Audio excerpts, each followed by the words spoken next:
চলতি অর্থবছরের জুলাইয়ে 1%-এরও কম এডিপি বাস্তবায়ন হয়েছে, যা দুঃখজনক। প্রকল্প বাস্তবায়নের আগের মতো অজুহাত দেয়া যাবে না বলে মন্তব্য করেছেন পরিকল্পনা উপদেষ্টা। রোববার একনেক পরবর্তী সংবাদ সম্মেলনে এসব কথা বলেন তিনি। জানান, জানুয়ারির মধ্যেই চলতি অর্থবছরের সংশোধিত বার্ষিক উন্নয়ন কর্মসূচির আকার ঘোষণা করা হবে, যাতে করে নির্বাচনকে কেন্দ্র করে কোনো সংকট তৈরি না হয়। ওয়ালটন এখন দেশের সীমানা পেরিয়ে পৌঁছে গিয়েছে 50টিরও বেশি দেশে। ওয়ালটন, ঘরে ঘরে বিশ্বজুড়ে। চলতি অর্থবছরের বাজেটে দেশের বিভিন্ন অবকাঠামো উন্নয়নের জন্য বার্ষিক উন্নয়ন কর্মসূচিতে বরাদ্দ দেওয়া হয়েছে 2,30,000 কোটি টাকা, যেখান থেকে অর্থবছরের প্রথম মাস শেষে বাস্তবায়ন হয়েছে মাত্র 1%-এর কম। রোববার একনেক পরবর্তী সংবাদ সম্মেলনে এমন তথ্য জানিয়েছেন পরিকল্পনা উপদেষ্টা। বলেন, এটি দুঃখজনক ঘটনা, তবে সামনে নির্বাচনকে কেন্দ্র করে যাতে কোনো সংকট তৈরি না হয়, এজন্য জানুয়ারির মধ্যেই ঘোষণা করা হবে সংশোধিত এডিপির আকার। প্রকল্পের বাস্তবায়ন এক মাসে জুলাইয়ের বাস্তবায়ন হার দেখলাম, এটা তো 1%-এরও কম।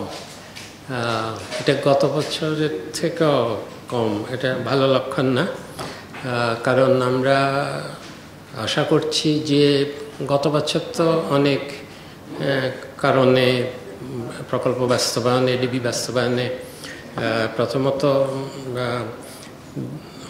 দেরি হয়েছে।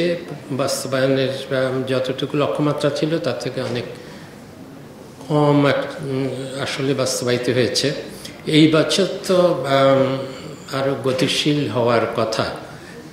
এখন সেই আগের গত বছরের অজুহাত তো এবছর দেওয়া চলবে না। এদিন তৃতীয়বারের মতো সংশোধন করে অনুমোদন দেওয়া হয়েছে ঢাকা পরিবেশ বান্ধব টেকসই পানি সরবরাহ প্রকল্প।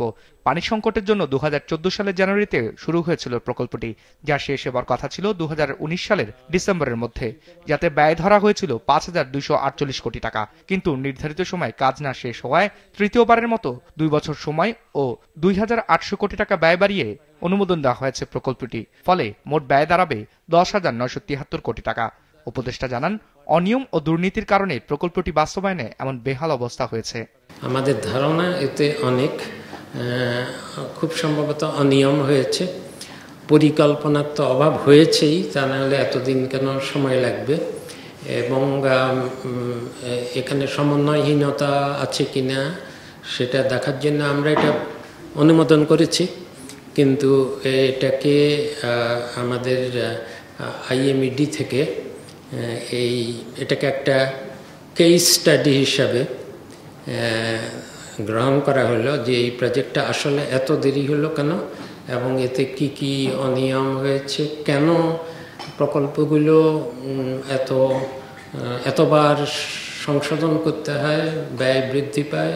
সকালে প্রধান উপদেষ্টা ডক্টর মোহাম্মদ ইউনূসের সভাপতিত্বে অনুষ্ঠিত একনেক সভায় অনুমোদিত 10টি প্রকল্পের ব্যয় ধরা হয়েছে 6,506 কোটি 50 লাখ টাকা, যেখানে সরকারি তহবিল থেকে আসবে 3,821 কোটি টাকা, প্রকল্প ঋণ 2,428 কোটি টাকা এবং সংস্থার নিজস্ব অর্থায়ন 256 কোটি টাকা। রায়হান শোভন, বিজনেস রিপোর্ট, মাছরাঙা টেলিভিশন।